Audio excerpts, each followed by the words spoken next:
الحمد لله رب العالمين، والصلاة والسلام على سيد الأنبياء وخاتم المرسلين وعلى آله وصحبه ومن تبعهم بإحسان إلى يوم الدين. أما بعد فأعوذ بالله من الشيطان الرجيم. بسم الله الرحمن الرحيم. قال الله تبارك وتعالى: الحج أشهر معلومات فمن فرض فيهن الحج فلا رفث ولا فسوق ولا جدال في الحج وما تفعلوا من خير يعلمه الله وتزودوا فإن خير الزاد التقوى واتقون يا أولي الألباب. وقال رسول الله صلى الله عليه وسلم: العمرة إلى العمرة كفارة لما بينهما والحج المبرور ليس له جزاء إلا الجنة. وقال رسول الله صلى الله عليه وسلم: من حج ولم يرفث ولم يفسق رجع كيوم ولدته أمه أو كما قال عليه الصلاة والسلام. صدق الله وصدق رسوله النبي الكريم. روشی پڑھ لیجیے.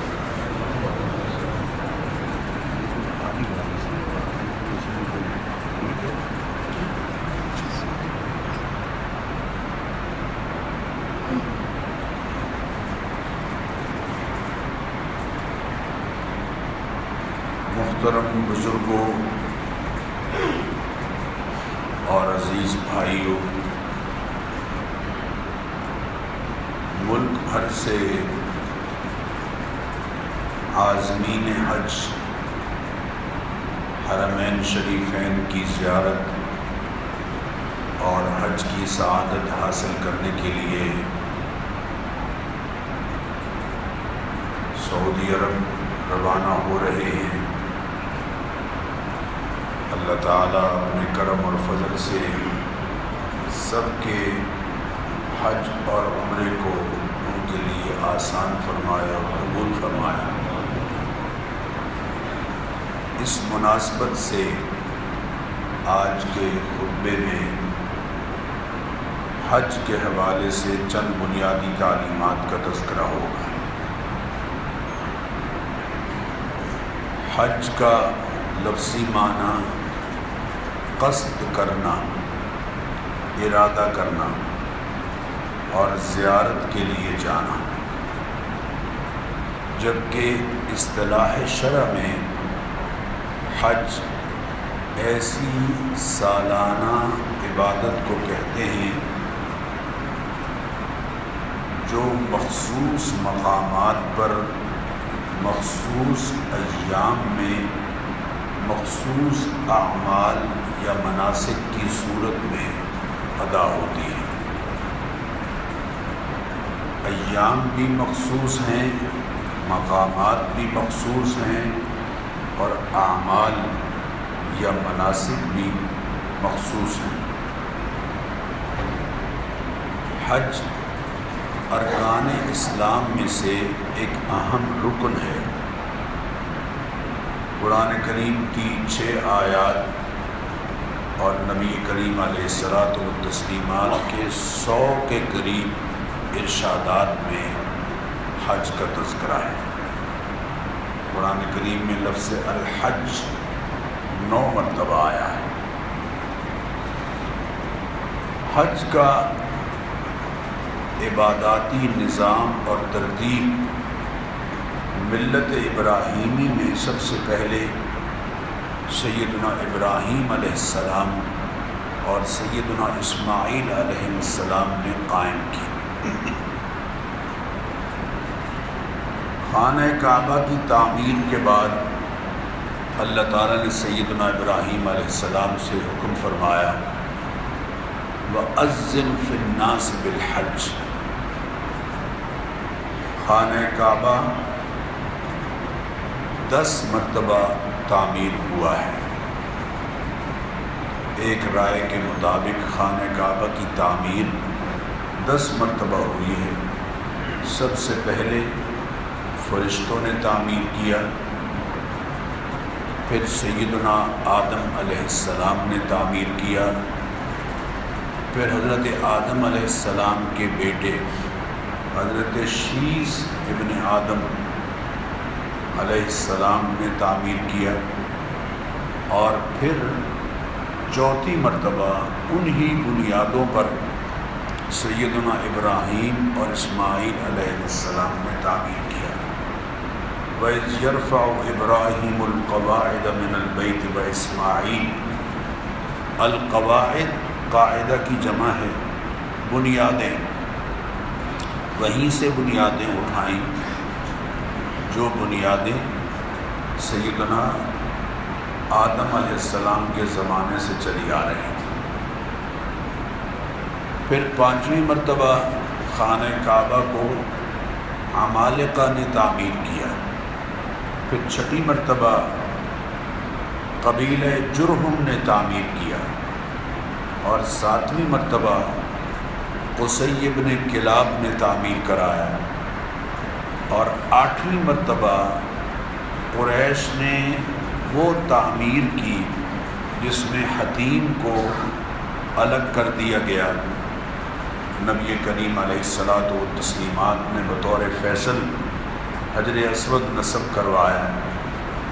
یہ آپ حضرات سیرت کی کتابوں میں پڑھتے رہتے ہیں۔ پھر 9ویں مرتبہ حضرت عبداللہ ابن زبیر رضی اللہ تعالیٰ عنہما نے تعمیر کیا، اور ایک موقع پر نبی اکرم صلی اللہ علیہ وسلم نے اس خواہش کا اظہار فرمایا تھا۔ حضرت عائشہ سے کہا تھا، فرمایا تھا، لولا قومک حدیث عہد، اگر تیری قوم اے عائشہ نئی دامن اسلام سے وابستہ نہ ہوئی ہوتی تو میں خانہ کعبہ کو اس طرح سے تعمیر کرتا کہ ایک دروازہ اس میں داخل ہونے کا ہوتا اور دوسری جانب ایک دروازہ باہر نکلنے کا ہوتا، اور حتیم کو بھی اس میں شامل کر لیتا۔ لیکن آپ صلی اللہ علیہ وسلم نے ایسا نہیں کیا، تو حضرت عبداللہ ابن زبیر رضی اللہ تعالیٰ عنہما نے آپ کی اس خواہش کا احترام کرتے ہوئے 2 دروازے رکھے اور حتیم کو شامل کر لیے۔ پھر 10ویں مرتبہ عبد الملک ابن مروان نے خانہ کعبہ کو بالکل اسی حالت میں بحال کیا جس حالت میں دور نبوی میں تھا، یعنی 2 دروازوں کی بجائے 1 دروازہ، اور حتیم کو اسی طرح باہر نکال دیا جس طرح کے دور نبوی میں تھا۔ پھر ہارون الرشید نے یہ چاہا کہ میں پھر عبداللہ ابن زبیر والی تعمیر کو بحال کروں، لیکن حضرت امام مالک رحمۃ اللہ علیہ نے ان کو روک دیا، منع فرمایا، اور یہ فرمایا کہ خانہ کعبہ کی اس طرح سے بار بار تعمیر اس کی ہیبت اور اس کے جلال کو ختم کر دے گی اور بادشاہوں کا کھیل بن جائے گا۔ الحمدللہ کہ اللہ تعالیٰ کی حکمت کے تحت ایسا ہوا، ورنہ آپ خود اندازہ کیجئے کہ آج لاکھوں کے اجتماع میں اگر 2 دروازے ہوتے تو لوگ کس طرح داخل ہوتے اور کیسے نکلتے، اور حتیم جو باہر ہے اس میں نماز پڑھنے کا وہی اجر ہے جو خانہ کعبہ کے اندر پڑھنے کا ہے۔ اگر یہ جگہ خانہ کعبہ کے اندر ہوتی تو بہت سے لوگ محروم رہتے۔ مسجد حرام کی تعمیر عثمانیوں نے کی اور طویل عرصے تک وہ بحال رہی، پھر فیصل مرحوم نے اس میں توسیع کی، پھر ان کے بعد جو مشہور ہیں ان کے حکمران انہوں نے توسیع کی، اور پھر اب جو وسیع تر توسیع ہے اللہ تعالیٰ اپنے کرم سے اسے تکمیل تک پہنچائے۔ بات یہ فہد نے، فیصل مرحوم کے بعد فہد نے توسیع کرائی، اور اب جو توسیع ہے یہ بہت یعنی شیخ عبداللہ کے زمانے سے شروع ہوئی اور اب تک جاری ہے۔ اللہ تعالیٰ عافیت کے ساتھ اسے مکمل کرائے۔ خانہ کعبہ کی تعمیر کے بعد حضرت ابراہیم علیہ السلام سے اللہ تعالیٰ نے فرمایا اذن فی الناس بالحج، اے ابراہیم لوگوں کو حج کے لیے پکاریے، آواز دیجئے، اطلاع کیجئے، اذان دیجئے۔ یأتوک رجالا وعلی کل ضامر یأتین من کل فج عمیق، یہ لوگ حج کے لیے جب آپ پکاریں گے تو پیدل چل کر اور دبلے پتلے اونٹنیوں اور اونٹوں پر سوار ہو کر دور دراز کے علاقوں سے چلے آئیں گے۔ لیشہدوا منافع لہم، تاکہ یہ لوگ اپنے دینی فائدوں کی جگہ پر پہنچیں۔ اس سے مراد عرفات اور مزدلفہ ہے، وہاں حاضری دیں۔ وَيَذْكُرُوا اسْمَ اللَّهِ فِي أَيَّامٍ مَّعْلُومَاتٍ عَلَىٰ مَا رَزَقَهُم مِّن بَهِيمَةِ الْأَنْعَامِ، اور پھر مخصوص ایام میں جو چوپائے اللہ تعالیٰ نے ان کو عطا فرمائے ہیں ان پر اللہ کا نام لے کر انہیں ذبح کریں۔ یہ یقیناً سارا عمل منا میں ہوتا ہے۔ ثُمَّ لْيَقْضُوا تَفَثَهُمْ، پھر اپنا میل کچیل اتاریں، صاف ستھرے ہوں، یعنی تمام اعمال بجا لانے کے بعد 10 تاریخ کو پھر رمی جمار کے بعد احرام، قربانی دینے کے بعد احرام کھولیں، سر منڈائیں، احرام کھولیں، نہائیں دھوئیں اور لباس پہنیں۔ وَلْيَطَّوَّفُوا بِالْبَيْتِ الْعَتِيقِ، اور طواف زیارت کریں۔ یوں اس آیہ کریمہ میں اللہ تعالیٰ نے منا، عرفات، مزدلفہ کے اعمال، پھر قربانی اور طواف احرام کھولنے اور طواف زیارت سب کا تذکرہ کر دیا ہے۔ حضرت ابراہیم علیہ السلام کے اس پیغام کو اللہ تعالیٰ نے اپنی قدرت کے ساتھ اس طرح سے نشر کیا کہ بعض مفسرین نے لکھا ہے کہ عالم ارواح میں روحوں تک بھی یہ آواز پہنچا، اور جس نے جتنی مرتبہ لبیک کہا وہ اتنی مرتبہ حج کی سعادت حاصل کرے گا یقین۔ حضرت ابراہیم اور حضرت اسماعیل علیہ السلام کے بعد یہ سلسلہ جاری رہا، بہت سا بگاڑ آیا، لیکن حج کا رواج بہرحال اپنی جگہ پر برقرار رہا۔ قرآن کریم میں نسیء کے لفظ کے ساتھ اس ترمیم کی مذمت کی ہے جو مشرکین نے اپنے دور میں حج کے ایام میں کر لی تھی۔ میں اس کی تفصیل کا ذکر نہیں کرتا، لیکن رواج برقرار رہا، یہاں تک کہ معمار کعبہ نے کعبہ کے نظام کے لیے اللہ تعالیٰ نے جس ہستی کو مانگا تھا وہ ہستی تشریف لائی، سیدنا حضرت محمد الرسول اللہ صلی اللہ علیہ وسلم۔ آپ کو اللہ تعالیٰ نے وحی کے ذریعے سے ہدایت دی۔ سورہ آل عمران میں اس ہدایت کا تذکرہ ہے۔ فیہ آیات ان اول بیت وضع للناس للذی ببکۃ مبارک وہدی للعالمین فیہ آیات بینات مقام ابراہیم ومن دخلہ کان آمنا وللہ علی الناس حج البیت من استطاع الیہ سبیلا ومن کفر فإن اللہ غنی عن العالمین۔ وللہ علی الناس حج البیت، اللہ تعالیٰ کی طرف سے لوگوں پر من استطاع الیہ سبیلا، وہ افراد کے جو اس مکہ مکرمہ میں موجود حرم کعبہ کی طرف آنے کی استطاعت رکھتے ہیں، حج کی ادائیگی کی استطاعت رکھتے ہیں، یعنی سفر حج کے لیے اخراجات اور اس دورانیے میں اپنے گھر والوں کے لیے اخراجات کی استطاعت رکھتے ہیں، ان پر اللہ کی طرف سے حج کی ادائیگی فرض ہے۔ وَمَنْ كَفَرَ فَإِنَّ اللَّهَ غَنِيٌّ عَنِ الْعَالَمِينَ، یہ آیت کریمہ جب نازل ہوئی تو اس آیت کے ذریعے اس امت کے ہر عاقل، بالغ، صاحب استطاعت اور صحت مند فرد پر اللہ تعالیٰ کی طرف سے حج فرض ہے۔ میرے بزرگوں اور دوستو، حج غیب کی سطح سے شہود کی سطح پر اللہ کی عبادت بجا لانے والا عمل ہے، یعنی علم الیقین سے لوگوں کو عین الیقین کی سطح پر پہنچانے والا۔ علم الیقین سے مراد یہ ہے کہ ہم کتابوں میں ہم نے پڑھا، اب تو خیر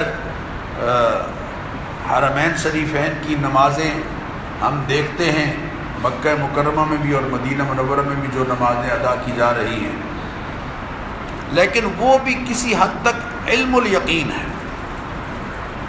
علم الیقین کی حد تک ہمیں معلوم کہ خانہ کعبہ ہے، مقام ابراہیم ہے، حجر اسود ہے، ملتزم ہے، حتیم ہے، میزاب رحمت ہے، مسجد حرام ہے، اسی طرح روضہ اطہر ہے، گنبد خضرا ہے، مسجد نبوی ہے، ریاض الجنہ ہے، جنت البقیع ہے، باب السلام ہے، باب جبریل ہے، یہ ساری باتیں علم الیقین کی حد تک۔ لیکن جب آدمی ایک مرتبہ سعادت حج حاصل کر لیتا ہے تو پھر اس کا علم الیقین عین الیقین میں بدل جاتا ہے، اور پھر کیفیت یہ ہوتی ہے میرے بزرگوں اور دوستوں کہ اب جب میں یہ کہتا ہوں کہ 2 رکعت نماز فرض، منہ میرا قبلہ شریف کی طرف، تو پھر میں علم الیقین کی حد تک خانہ کعبہ کو اور قبلہ کو ذہن میں مستحضر کرتا ہوں، لیکن جب آدمی وہاں ہو آتا ہے، حجر اسود کو دیکھ لیتا ہے، ملتزم کو دیکھ لیتا ہے، خانہ کعبہ کو دیکھ لیتا ہے، غلاف کعبہ کو دیکھ لیتا ہے، اور مسجد حرام میں کبھی مشرق کی طرف، کبھی مغرب کی طرف، کبھی شمال کی طرف، کبھی جنوب کی طرف رخ کر کے، دنیا میں واحد ایک مسجد ہے جہاں مشرق، مغرب، شمال، جنوب چاروں طرف رخ کر کے بندہ نماز پڑھتا ہے۔ نماز پڑھ لیتا ہے پھر جب اللہ اکبر کہتا ہے، یہاں نماز کی نیت کرتے ہوئے جب یہ کہتا ہے کہ منہ میرا خانہ کعبہ شریف کی طرف، تو پھر جب اللہ اکبر کہتا ہے تو پھر یکدم وہیں کھڑا ہوتا ہے جہاں حج کے دوران اس نے نماز پڑھی تھی۔ یہ استحضار کی کیفیت ہے، عین الیقین کی سطح۔ اور پھر یعنی کعبہ کے سامنے کھڑے ہونا گویا رب کعبہ کے سامنے کھڑے ہونا ہے، اور طواف گویا پروردگار کی ذات عالی کے گرد اپنے آپ کو گھما رہا ہے، اور ملتزم گویا دامن ربانی کو اس نے تھام لیا ہے، اور حجر اسود کو چومنا ایسے ہے گویا اللہ کے دست مبارک پر بوسہ دے لیا ہے، اور حتیم میں بیٹھنا گویا ایسے ہے جیسے اللہ کی گود میں بیٹھ گیا ہے۔ یہ خاص کیفیت ہے جو جب تک حاجی پر طاری نہیں ہوتی اس وقت تک حج کی روح کو یہ نہیں پا سکتا۔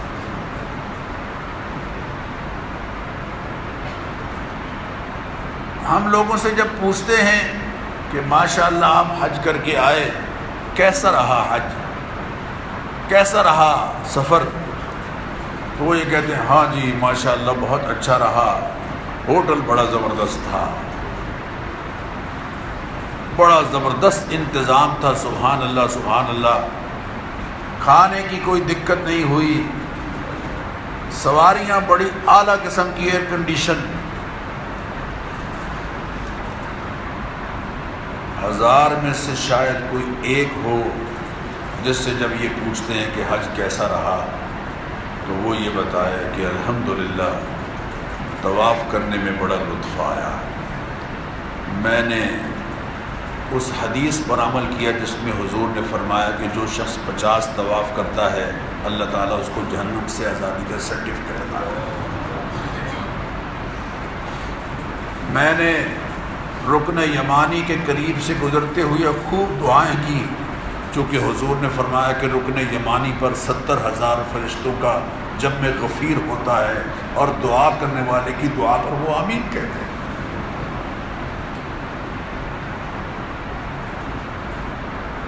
کیسا رہا حج؟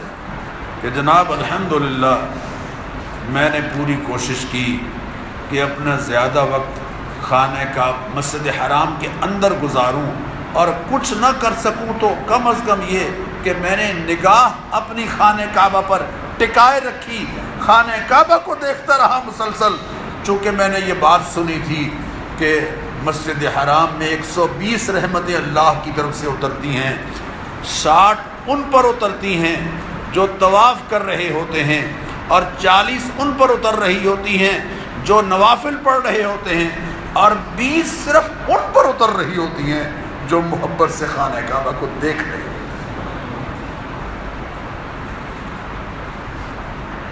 میں مسجد نبوی میں گیا تو مجھے یہ احساس ہوا، میں جب سفر کر رہا تھا مکہ مکرمہ سے مدینہ منورہ کی طرف، تو مجھے احساس ہوا کہ اللہ کی راہ میں ہجرت کرنا کس قدر دشوار عمل ہے۔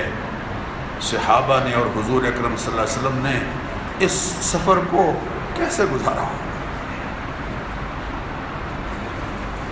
میں جب مسجد نبوی میں پہنچا تو مجھے احساس ہوا کہ یہ وہ مسجد ہے جو ہے تو بڑی محدود سی، 150 گز ادھر اور 150 گز ادھر، لیکن یہ عجیب مسجد ہے کہ جس کا چھت اتنا نیچے تھا کہ نمازیوں کا سر چھت سے لگ جاتا تھا، اور کھجور کی ٹہنیوں کا چھت تھا، بارش پڑتی تھی تو یہ چھت پانی اس میں سے ٹپکنا شروع ہو جاتا، اور صحابہ سجدہ کرتے تھے تو پیشانی پہ اور نیچے سے پانی اور کیچڑ لگ جاتا۔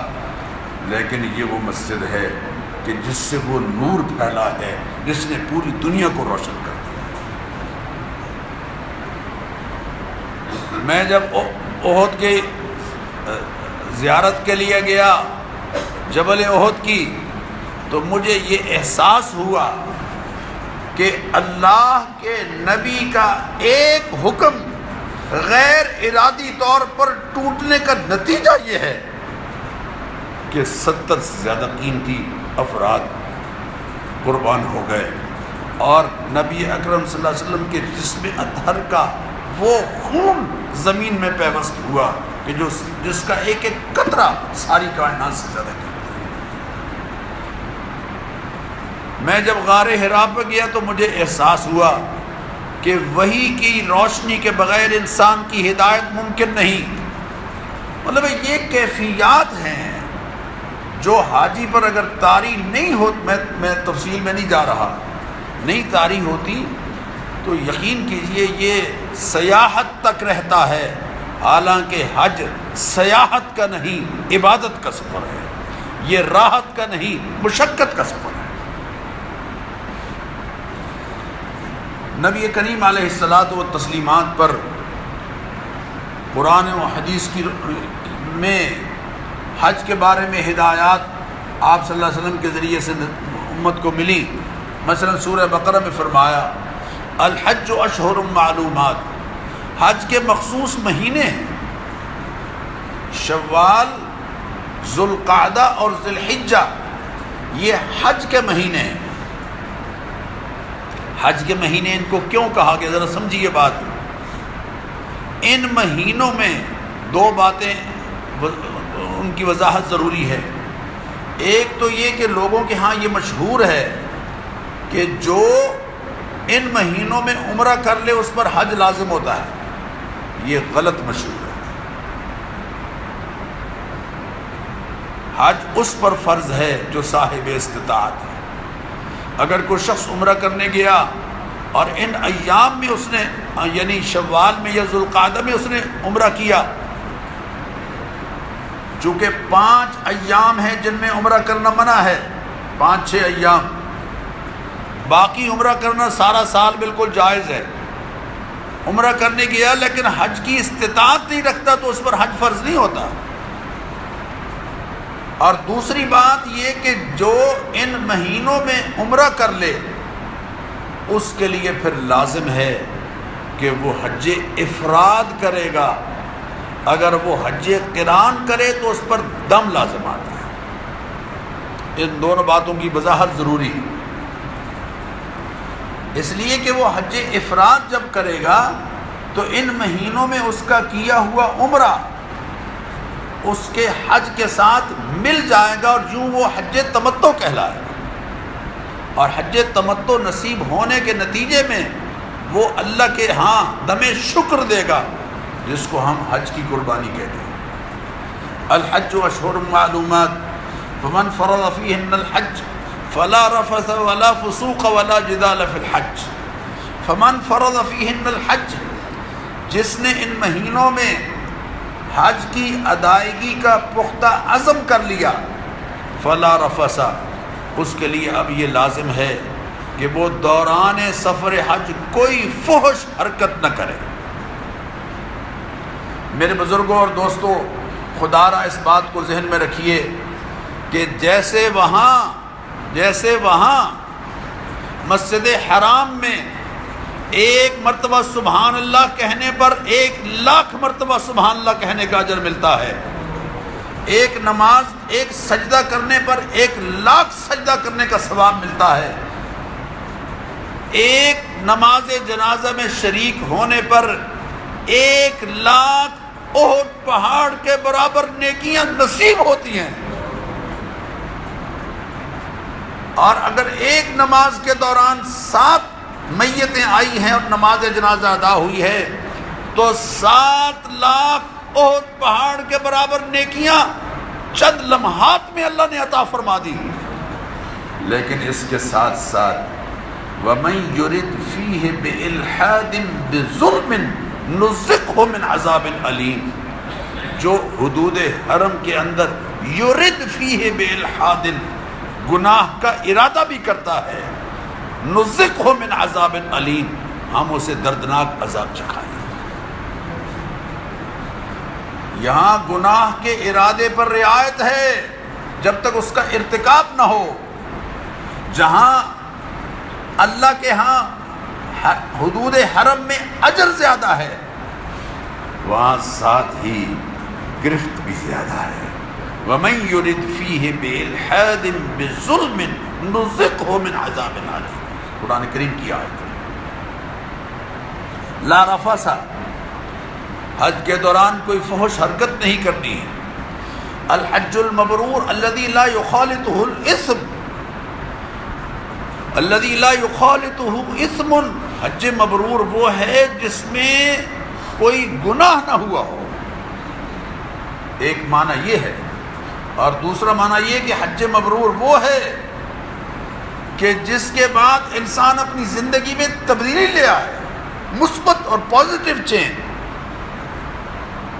پہلے اگر نماز کا پابند نہیں تھا اب نماز کا پابند ہو گیا، پہلے اگر حرام کا ارتکاب کرتا تھا اب اس سے باز آ گیا، اس کے عمل سے یہ ظاہر ہو کہ الحمدللہ یہ حاجی ہے، نہ یہ کہ اپنے نام کے ساتھ حاجی لکھوایا۔ نام کے ساتھ حاجی لکھوانا یہ کوئی پسندیدہ بات نہیں ہے۔ وہ ایک صاحب سے کسی نے پوچھا کہ آپ کا نام کیا ہے، تو انہوں نے کہا کہ جی میرا نام حاجی نذیر دین ہے مثال کے طور پر۔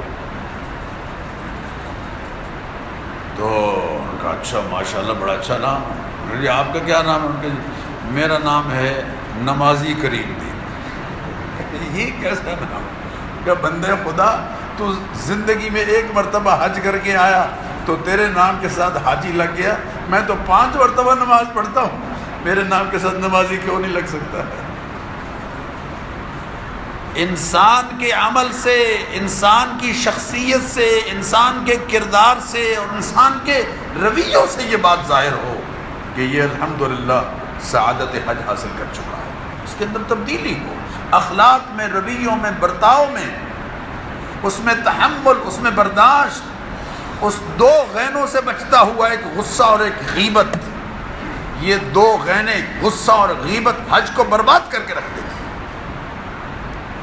لا رفث، حج کے دوران کوئی فحش حرکت نہ کرے، ولا فسوق، کوئی گناہ نہ کرے، ولا جدال فی الحج، اور حج میں جھگڑا نہ کرے، لا جدال فی الحج، کوئی جھگڑا نہ ہو۔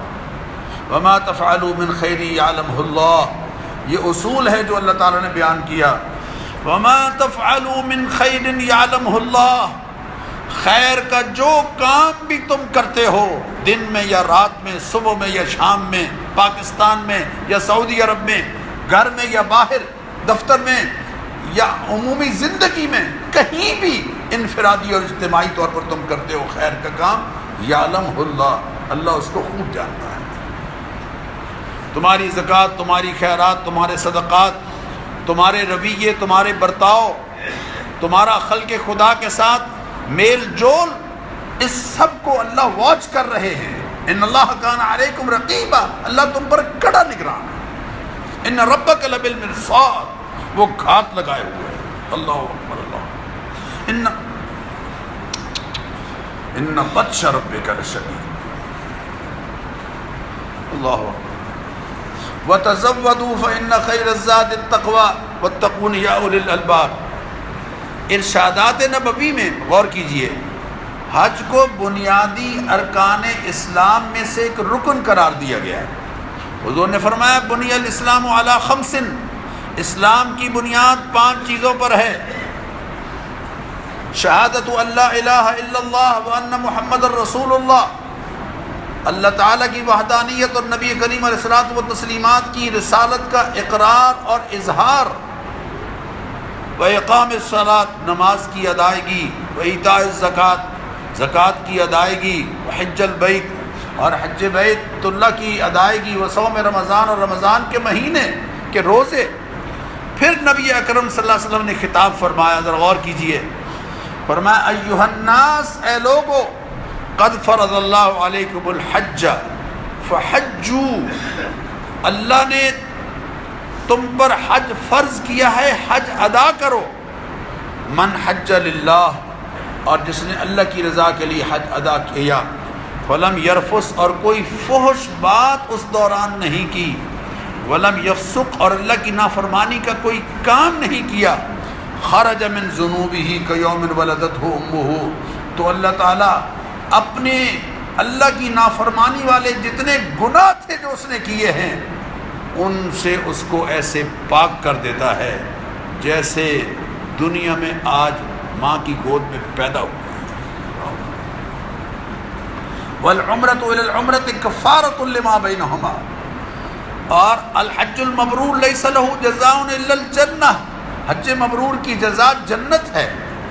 پھر حج نہ کرنے کی وعید سنائی، ذرا غور کیجیے اس پر بھی۔ حضور اکرم صلی اللہ علیہ وسلم نے فرمایا من ملک زادا او راحلۃ، جس کے پاس اخراجات موجود ہیں، سواری اس کے پاس ممکن ہے، تبلغہ الی بیت اللہ، ایسی سواری جس کو بیت اللہ تک پہنچائے، فلم یحج، اور اس کے باوجود حج نہیں کرتا، فلا علیہ ان یعود یہودیا اور نصرانیا، تو چاہے پھر وہ یہودی ہو کے مرے یا عیسائی ہو کر۔ یہ بہت ناپسندیدگی کا اظہار کیا۔ ایک حدیث میں فرمایا من لم یمنعہ من الحج حاجتا ظاہرتا، جس شخص کو کوئی ظاہری واضح حاجت رکاوٹ نہ ہو، بچوں کی شادی کوئی حاجت نہیں ہے، یہ اس کو رکاوٹ مت سمجھیں کہ جب تک بچوں کی شادی نہیں کر لیتے تب تک حج کرنے نہیں جائیں گے، جب تک ریٹائرمنٹ نہیں ہوتی تب تک حج کرنے کے لیے نہیں جائیں گے۔ حج جب فرض ہو تو فرمایا من اراد الحج فلیتعجل، اب جلدی جلدی حج کر لو۔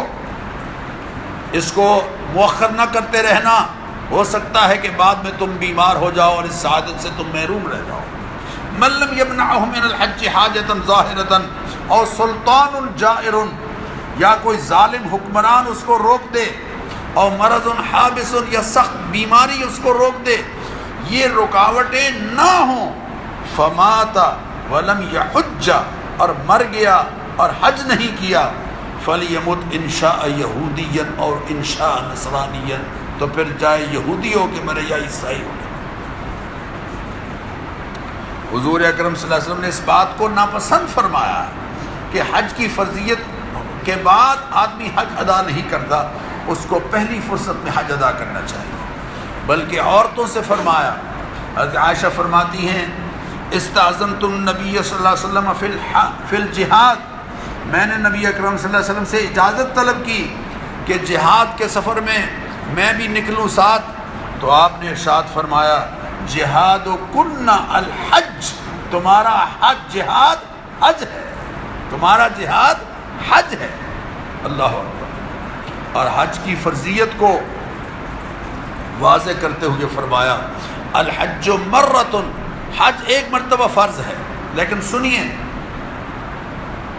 اس بات کی وضاحت بہت ضروری ہے، جب بھی کہیں لوگوں کے ہاں خیر سے بھلائی کے ارادے کا اظہار وہ کرتے ہیں تو زد آ کر دینی اعمال پر پڑتی ہے کہ جی بار بار حج کرنے کی کیا ضرورت، بس ایک مرتبہ حج کر لیا، فرض واقعتاً ایک مرتبہ ادا کرنے سے ادا ہو جاتا ہے فرض۔